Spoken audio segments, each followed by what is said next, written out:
I most men love in men general. that cheat because, like, it just spices a relationship up. It's a bit toxic. They love being hated, degraded, while their future is faded. Underpaid while the dollar inflated. It's not debated when you double the slave caste. The city turns to rubble and your wage has an OnlyFans selling ass. Strong and independent, I'm offended if you meant it when you said that. When you sell it on the internet, it makes you an entrepreneur. Delusions of grandeur, wanna call a mamsa so I don't offend ya. Fuck that shit. The narcissist wants you to cheat. For those who are still sane in this world, you would likely feel uneasy at the growing trend of people in open relationships. I find it sickening on many levels, and considering how many normies freaked out over the common cold a few years ago, it is revealing of their own lack of logical thinking. They were willing to wear masks at restaurants, at work, social distance, socially isolate, give up all of their rights, and our rights, those of us who disagreed with it all, without question, inject themselves with DNA-changing bioweapons that cause sudden adult death syndrome to protect themselves from a fictional virus that, even if it was real, had a very low mortality rate for people under 70 years old. But they are willing to let their girlfriends get used like a dartboard, except the darts are actually penises. This can be full-blown cuckoldry where the man watches his wife getting ploughed, or merely the so-called alpha chads, or ChadCucks as I like to call them, who put up a front and pretend that they don't care when the girls in their rotation get cream-pied by strangers. They're just so secure that it doesn't bother them, so they would like us to believe. But I would speculate that they are actually so insecure and afraid of being alone that they can't even set a healthy boundary with a woman. While in nature, the most dominant masculine men in the community would get all the girls, currently in our digital world, it is the men with the most manicured social media image and access to money that get the girls. Women choose men based on how exciting their lifestyles look on social media and how square their jaw is. Very little consideration is actually given to a man's character, career, or how well he can talk to women. In fact, ignoring women on dating apps proves more effective than actually having conversations. Currently, there are about 5 times as many men on Tinder than there are women. Of these men, only about 10% of them or less are swiped right on by the majority of females, who are usually punching well above their weight in the looks department. Meaning about 1 in 50 men are essentially sharing all of the women amongst themselves, until the women decide to date a normie tier man and take out all of their trauma from chasing chads on the poor suckers that they target. Because these men have so much choice, they nearly always cheat. Women often have rosters and rotations between these men who think that they are the ones running game on the women by pretending not to care. But believe me, they're not the ones in control. But the women are doing the same thing. It has now reached a point in society where if a man doesn't cheat, the woman will actually start to see him as a loser. Narcissistic women do not want men to build a relationship with. They are motivated by envy and jealousy. They only want a particular man just because other women want that particular man. He could be reasonably ugly and poor, but if other women want him, something snaps in their brains and suddenly he is seen as attractive. If the man is taken, the female narcissist will actually prefer that over a single man. Being a single man is a red flag to narcissistic women. Why are you single? There must be something wrong with you. They only want what other women want. They enjoy the chase and will revel in destroying another woman's relationship and potentially the whole family if kids are involved.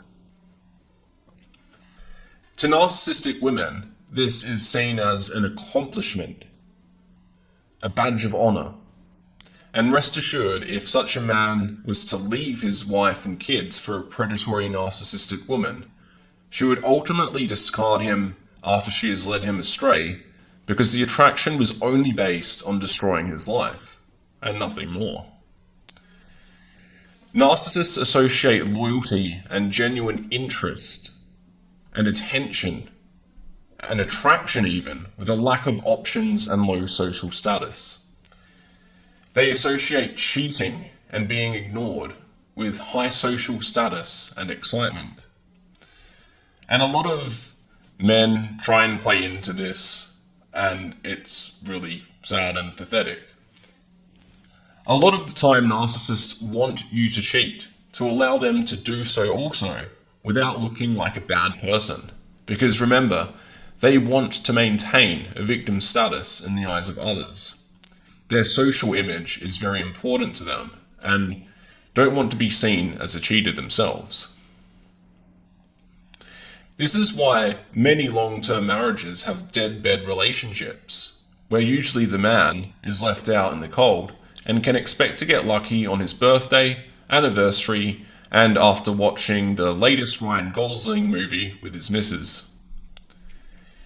The narcissistic woman wants him to cheat, so she can too, and likely use that against him in family court, or to simply hold over his head, or to push for him to become a cuckold. The recent rise in male cuckolds stems from social media. Besides the ChadCucks, who are maybe good-looking and masculine, these are the men who a decade or so ago would not have even had access to attractive women. They weren't invited to parties. They couldn't approach women in real life because they don't have the confidence. But they can now flood the inboxes of women who are well outside of their league, don't have any interest in them, and a lot of these women would prefer to have multiple cuckolds that are submissive and give them money than one alpha male provider. So as less men get married, as feminism has destroyed traditionalism, a lot of narcissistic women will use social media to have multiple beta cuckold providers instead. I believe this is also pushed by the elite. I don't think that there are as many simps and cucks in the world throwing money at narcissistic women on OnlyFans as they want us to believe. I believe behind the shadows, foreign billionaires are funding these women in Western countries primarily in order to destroy the moral fabric of our societies and reduce birth rates amongst the masculine local men. They essentially only want the beta cocks to reproduce, to have more feminine offspring who can be slaughtered in war much easier. If left to go on for much longer, these masculine men will likely leave in droves for places like the Philippines, Thailand, Dubai, and the Western countries that have embraced feminism and degeneracy will likely be taken over very quickly by a patriarchal society, as happens in nature when the chimpanzees meet the bonobos, and has happened all throughout human history, including the fall of Rome itself. And given the treatment of men in Western countries, there is not much incentive for the few masculine men that will remain to do anything to protect the society that has shat on them their whole lives while telling them that they're privileged. The thing about cuck and the open relation comparison is cuck is a projection of a man's insecurity. Fast forward 2 years of marriage. It appears Melina has had a sudden change of heart, deciding to find a valid replacement from her hometown to replace her blue-pilled husband, Destiny. If you don't got the balls to match it, not my equal if you behave and ratchet, I'll pass the fact check like a blunt, on to the next. What a 6 foot tall guy, but use a run. Did you read between the lines of my rhyme? I guess I just committed a thought crime. I'm not allowed to say it, but you're allowed to spray it in our children's face. Link to your OnlyFans and YouTube, you fucking disgrace. If it was was up to me, you'd be in a penitentiary if I was feeling nice, otherwise a cemetery under the dirt. Yeah, I'm feeling hurt, I guess it's fragile masculinity, just sensitivity. Oh, now you're mocking me, thinking you're the boss of me, only possible, cause it states monopoly on violence. I'm a tyrant, deep inside I'm violent, pirate, Captain Hook, not always gonna hide it. Shook, you're turning silent, can look me in the eye, you'll feel my fire in my soul. You dig a deeper hole, but I'm always on a roll till the death of this empire, buckling down till the hobbit leaves the shire. Hyperinflation, economic stagnation, I'm impatient, crypto my only salvation. BTC halving 2024, you'll see me laughing and walking out the door of this nation, cause the taxation will keep me poor to buy. Here we come, doing the west and hoard my wealth to keep it from the tax man. Funding baby mamas that are always on to the next man. I'm at an advantage, you'll need a bandage just to lead you dry. Be flying in the sky to buy me a new life, to find me a new wife. Passport bros, yeah, you got it right.